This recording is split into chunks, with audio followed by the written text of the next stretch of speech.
제가 변호사가 될 수 있었던 가장 큰 계기는 바로 이었다고 생각합니다.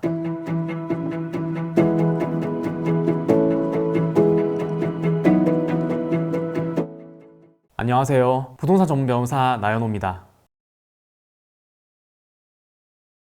제가 그동안은 주로 토지 보상, 재개발 재건축 분야에 대해서 법률 정보를 제공해 드렸는데요. 오늘은 제 개인적인 이야기를 좀 해보려고 합니다. 저는 그동안 법무법인 나침반 소속 변호사로 활동을 해왔는데 올해인 2024년 3월부터 정하영 대표 변호사님과 함께 법무법인 랜드로라는 로펌을 새로 설립했고요. 랜드로를 우리나라 최고의 부동산 전문 로펌으로 만들어 나가려고 합니다. 앞으로도 지금까지 해왔던 것처럼 토지 보상, 재개발 재건축 분야에서 고품질의 법률 서비스를 제공해 드릴 예정이니까요. 저희 법무법인 랜드로에 많은 관심 부탁드립니다. 예전에 제 소개 영상에서도 잠깐 말씀드리긴 했는데 저는 변호사를 시작하기 전에 감정평가사로 먼저 사회생활을 시작했습니다. 2008년도 감정평가사 시험을 합격해서 그 다음 해부터 서울에 있는 태평양 감정평가법인 본사에서 근무를 했는데요. 이 회사는 우리나라의 대형 감정평가법인들 중에서도 5위 안에 드는 큰 회사입니다. 사회 초년생이기도 하고 큰 회사에 소속되었다는 자부심도 컸기 때문에 전 정말 혼신의 힘을 다해서 열심히 근무를 했었는데요. 그때 저랑 같은 법인에 계셨던 선배 평가사님들이 넌 너무 일찍 감정평가 업계로 들어왔다 라고 많이들 말씀하셨습니다. 감정평가 업계에서는 업무 처리 능력 못지않게 평가 업무를 수주해올 수 있는 영업 능력도 상당히 중요하게 평가되는데요. 영업을 할 때는 어느 정도는 나이가 있는 것이 유리합니다. 하지만 저는 감정평가사 시험 합격 당시에 20대 중반이었기 때문에 남자 동기들 중에서는 최연소였고요. 대부분 20대 후반 이상이었던 다른 동기들에 비해서 워낙 나이가 어리다 보니까 영업을 하는데 한계가 있었습니다. 그래서 그때 선배평가사님들이 저한테 너는 일단 다른 일을 좀 하다가 나중에 다시 평가업계로 돌아와도 된다 라는 권유를 하시게 된 겁니다. 그리고 저는 그 당시에 대학교 재학 중에 시험을 합격하고 휴학한 상태에서 그 회사에 근무를 하고 있었고 졸업을 하기 위해서는 2학기 정도 더 다녀야 했는데요. 기왕에 복학을 해야 하는 마당이니까 선배님들 말씀대로 다른 공부나 직장 경험을 더 해보고 싶다는 마음을 먹게 되었습니다. 제 학부 전공은 경영학인데요. 같은 경영학과 선배 동기들이 많이 진출했거나 하고 싶어하는 분야를 생각해보니까 일반적으로 가장 많이 진출하는 분야는 CPA, 즉 공인회계사가 되는 것이었습니다. 제가 다녔던 고려대학교 경영학과는 2016년 이후로 매년 가장 많은 CPA 합격자를 배출한 학과이다 보니까 제 동기들 중에서도 공인회계사가 많았고요. 그래서 저도 자연스럽게 그 길을 한번 생각해 보았습니다. 그 밖에 행정고시 합격해서 감정평가사 경험을 행정 업무에 활용해보면 어떨까 하는 생각을 해봤고요. 골드만삭스, 멜린치 같은 외국계 투자은행의 부동산 투자 파트에서 대형 부동산 투자 경험을 해보고 싶다는 생각도 해봤습니다. 이렇게 여러가지 고민을 하면서 저는 선배평가사님들한테 만약 선배님이 지금 제 상황이면 뭘 하실 거 같냐 라고 물어보고 다녔는데요. 대부분은 그런 고민을 크게 해보지는 않으셨기 때문인지 뭔가 임팩트 있는 답변들을 듣기는 좀 어려웠습니다. 그러다가 선배님들 중에서 제가 좋아하지만 약간 차가운 도시남자 느낌이셔서 가까이 다가기엔 쉽지 않았던 어느 선배님께도 의견을 여쭤봤는데요. 그 선배님이 제 얘기를 쭉 들으시더니 당신이 지금 그런 생각을 하고 있다면 내가 소개시켜줄 사람이 있다고 하시면서 바로 어떤 분에게 전화를 해주시더라고요. 그때 소개받은 분이 바로 이번에 같이 법무법인 랜드로를 설립하게 된 정하영 변호사님입니다. 이분이 어떤 분이냐면 이분도 저처럼 어린 나이에 감정평가사를 합격하셨고요. 삼성그룹에서 부동산을 관리하는 계열사인 삼성 에버랜드에서 근무를 하시다가 외국계 투자은행인 골드만삭스의 부동산 파트에서도 근무하셨고요. 그 다음에는 외국계 컨설팅 회사인 삼성 KPMG에서 근무를 하시다가 우리은행에서 감정평가사로 재직하시던 중에 사법시험에 합격해서 변호사가 되신 분입니다. 그리고 정하영 변호사님이 제가 아까 말씀드린 선배평가사님과 친하시다 보니까 제가 정 변호사님을 소개받을 수 있었던 거죠. 그래서 정 변호사님을 만나 뵙고 제 고민을 말씀드렸더니 변호사님이 하시는 말씀이 나도 당신과 비슷한 생각을 했었다. 그런데 내가 여러 가지 경험을 해보니까 당신 같은 상황이면 다른 거 하지 말고 그냥 바로 변호사를 하는 게 제일 좋을 것 같다 라는 말씀을 해주셨습니다. 그 만남 이후로 저도 더 이상의 고민을 하지 않고 대학교에 복학해서 로스쿨 입학 준비를 시작했고요. 로스쿨과 변호사 시험에 합격해서 지금처럼 변호사로 일하게 된 겁니다. 그리고 제가 로스쿨을 졸업하기 전에 정 변호사님한테서 연락이 왔어요. 그때 정 변호사님은 다른 변호사님과 함께 법무법인 박앤정이라는 로펌을 설립해서 운영하고 계셨는데요. 그때 정 변호사님이 저보고 아직 졸업하고 어디에서 일할지 결정된 곳이 없으면 자기네 회사로 오라고 말씀해 주셔서 제가 변호사 시험을 치르고 나서 바로 그 로펌에서 변호사로 근무하게 되었습니다. 정 변호사님과 함께 근무하면서 변호사님의 풍부한 전문 지식과 소무처리 실력에 감탄한 적이 한두 번이 아닙니다. 과연 이런 소송에서 이길 수 있을까 싶었던 사건들도 정 변호사님이 수행하시면 엄청난 금액이 증액되는 경우가 많았고요. 그런 변호사님의 모습을 보면서 저도 자극을 받아서 더 열심히 실력을 키울 수 있었습니다. 그렇게 그 로펌에서 5년을 근무하고 난 다음에 저는 퇴사를 하고 따로 개업을 하게 되었는데요. 몇 년 뒤에 정 변호사님도 그 회사를 나오시게 되었습니다. 그러다가 드디어 이번에 정 변호사님과 함께 새로운 로펌을 설립해서 다시 같은 회사 소속으로 일하게 되었습니다. 그동안 변호사로 활동해 오면서 변호사 하길 참 잘했다라고 느낀 순간들이 많았는데요. 제가 변호사가 될 수 있었던 가장 큰 계기는 바로 정 변호사님과의 만남이었다고 생각합니다. 그리고 이 자리를 빌어서 제가 정말 존경하는 정하영 변호사님과 함께 일할 수 있게 되어서 너무나 영광이라는 말씀을 꼭 드리고 싶습니다.